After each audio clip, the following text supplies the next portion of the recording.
Good morning mga ka-idol!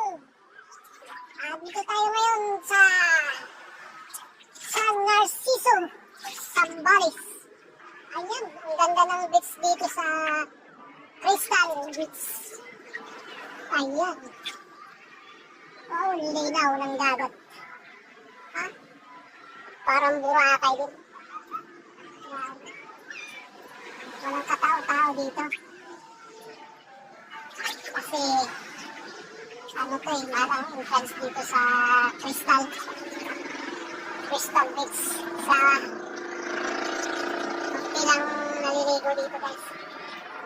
Ayun sa kabila yung marami. Ligo na tayo. Samantalahin na natin. Minsan-minsan lang tayo makaligo ng dagat. Diba?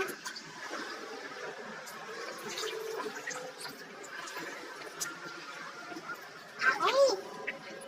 Thank you for watching mga ka-idol.